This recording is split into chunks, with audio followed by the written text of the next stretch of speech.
Game genres are always a bit of a trap. Often they set implicit expectations before playing the game, and those expectations can come with subtext that may or may not be intended. RKGK, or RAKUGAKI, is a 3D platformer, which is a genre that in particular comes with a large variance of expected experiences.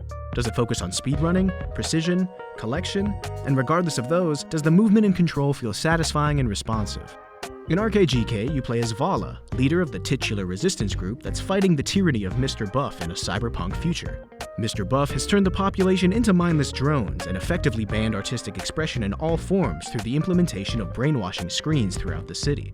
Accompanied by a small robotic companion named Io, Valah sets out to end Mr. Buff's plans and free the population from his tyrannical grasp by bringing art back to the populace.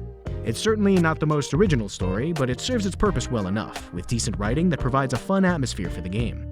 As a 3D platformer, the movement and control of Valah is the core gameplay, and the game is divided into chapters and levels that need to be cleared to progress.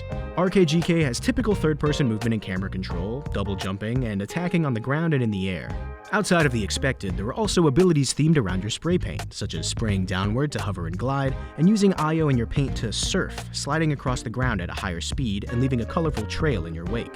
Through defeating enemies and avoiding damage, you charge your defacer meter, and when the meter's full, some of Valah's actions are empowered, such as surfing faster and adding an attack hitbox. Defacer mode encourages speed and control mastery to create flow when navigating levels as you become more comfortable with the game.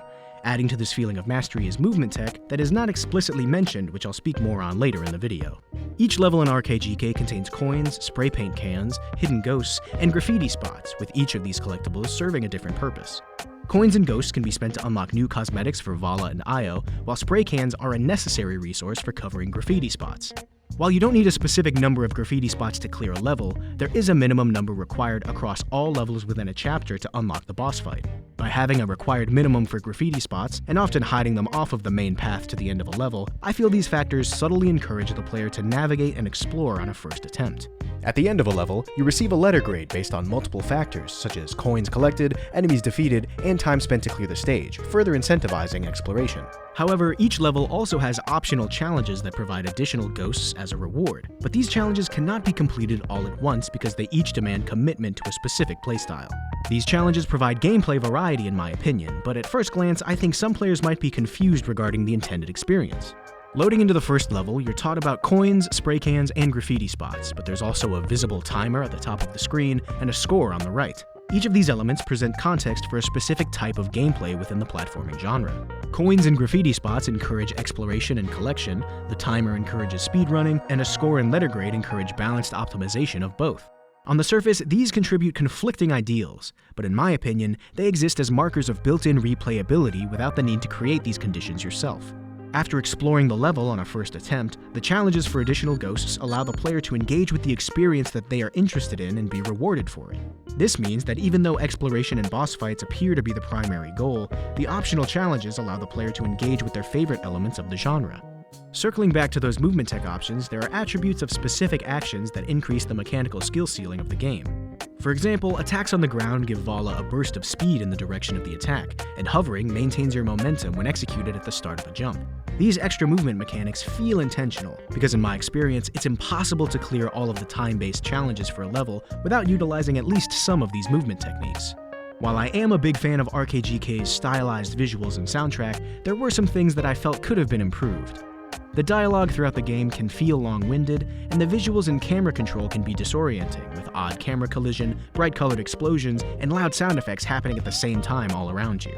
Some elements of the user experience could also be improved in my opinion, as there are multiple instances where I needed to manually perform an action that I felt could be progressed automatically to the game's benefit. Specifically, the narrative dialogues will transition to a new splash image, but the player is required to manually start or progress the conversation with a button press. In a similar vein, the player must manually unlock the boss in a chapter after collecting the minimum number of graffiti spots. But admittedly, these items are nitpicky and don't really change the overall experience. A final criticism that I feel is worth mentioning is that the game starts slow, with the first chapter only fully introducing the game's unique mechanics in the third of 4 levels before the boss fight. Not only is the first chapter slow to start, I think the first boss is also the least interesting fight in the game, which is unfortunate, because I think this first chapter experience could potentially put people off of a game they would actually enjoy.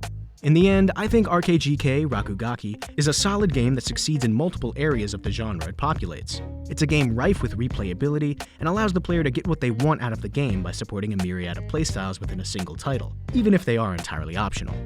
I do think the initial presentation of the game could be improved to make new players more aware of the possibilities available to them, but overall, I think RKGK is a game well worth checking out, especially if you're a fan of 3D platformers.